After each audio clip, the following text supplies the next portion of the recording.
It was just past 8 p.m. when the lights flickered in your new house. You paused mid-step, balancing a box of kitchen utensils and staring at the ceiling as the bulbs above buzzed faintly before steadying again. The place still smelled like fresh paint and cardboard. You were surrounded by unopened boxes, a half-assembled coffee table, and an eerie stillness that didn't quite feel like home. Then, movement caught your eye. Out the window, just beyond the barely drawn curtain, 7 boys stood on the lawn of the house next door.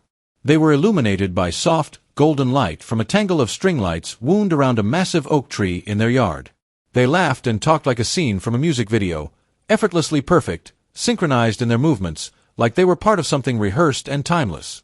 You didn't recognize any of them. The neighborhood was new to you. New town, new job, new everything.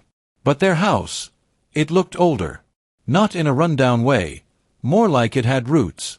It was covered in ivy, shutters worn by time, yet it seemed alive in a way your home didn't. Like it had memories. Like it remembered every soul that had ever passed through its door. You turned away, brushing it off. Just some friendly neighbors. You had plenty to unpack. Then came the knock. Not from the front door. From the back one. You froze. No one should be there. You hadn't even locked the back yet because, well, who would be back there? Cautiously, you walked over and opened it just enough to peek outside. And standing there, under the dim porch light, was a boy with dyed blonde hair and an easy grin. He held a small pink carton in his hand, strawberry milk. "Hey," he said cheerfully, as if he hadn't just materialized out of nowhere. "Welcome to the neighborhood. I'm Jake. We live next door." You blinked, startled. There wasn't a single sound behind him. No chirping crickets, no wind in the trees. Just silence. The unnatural kind that made your ears strain to hear anything at all. You forced a polite smile. "Hi. Thank you." He extended the milk toward you. Thought you might want something sweet after a long move. You hesitated but took it. "See you around," he said, and with that, he turned and walked off into the dark. You watched until he disappeared into the shadows of the yard, the silence slowly broken by the buzz of your fridge kicking back on. Over the next few days, you saw more of them. Jay sat on the porch a lot, a thick book always in his hands. But you never once saw him turn the page. His eyes just hovered over the same paragraph, unmoving. Watching. Sung-hoon passed your window every single morning at exactly 7:04 a.m., dressed in the same charcoal sweater and black pants, his stride never wavering. You waved once. He didn't wave back, but you could swear he smiled without moving his lips. Sanu waved at you all the time. Always cheerful. Always wide-eyed. But something about his gaze unnerved you. He never seemed to blink. Youngwon fixed your mailbox without asking. One morning it was just straightened. The broken hinge replaced. You hadn't spoken a word to him, but there he was later that day, giving you a nod from his driveway like you'd made some kind of deal. Heesung was different. He was quiet, observant. Every time your eyes met, it was like he already knew what you were about to say. Like he'd heard it before, in another version of this story. And ENHYPEN, the youngest, never wore shoes. Rain or shine, morning or midnight, he walked the lawn barefoot. Once, you saw him step into a puddle. But when he left, the water was undisturbed. No ripples. No footprints. It all felt off. You told yourself you were just unsettled by the move. That your imagination was filling in gaps. But then the lights went out again, this time at 3 a.m. You lit a candle and tried to find your phone. It was dead, even though you'd charged it. Everything electronic was. Even your watch had stopped ticking. Out of options, you stepped outside, hoping someone next door might still be awake. Their house glowed. Not warmly. Not yellow or orange like before. Now, it shimmered in hues of deep blue and violet.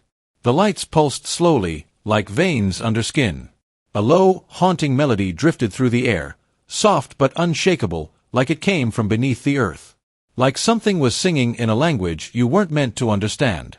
Your legs moved without thinking, up the path to their porch. Your hand raised, hovering inches from the door. And then it opened on its own. Heesung stood there. He didn't smile. You shouldn't be here right now, he said, voice calm, serious. We're not exactly normal neighbors. Your breath hitched. What is this? What's going on? You started to step back, but your heel hit something soft. Cold. You glanced down. A circle. Drawn in chalk. Symbols surrounded it, glowing faintly like dying embers. Your foot had crossed into it. We were going to tell you, came Jake's voice. He was behind you. How had he gotten there without a sound? But you saw the lights, didn't you? Lights, you echoed, heart thudding. The gate, Hizung said. And now, it's waking up. You didn't understand. What gate? What are you talking about? The house began to tremble. Just slightly, like it was breathing. The floor beneath your feet vibrated with a rhythm you couldn't hear, but you could feel it. From deeper within the house came a sound. Not footsteps. Not words. A pulse. Something ancient stirred. Something alive. The symbols at your feet brightened, casting your shadow in impossible directions. You were drawn here for a reason, Jay said from the stairs, his voice echoing faintly, though his mouth didn't move.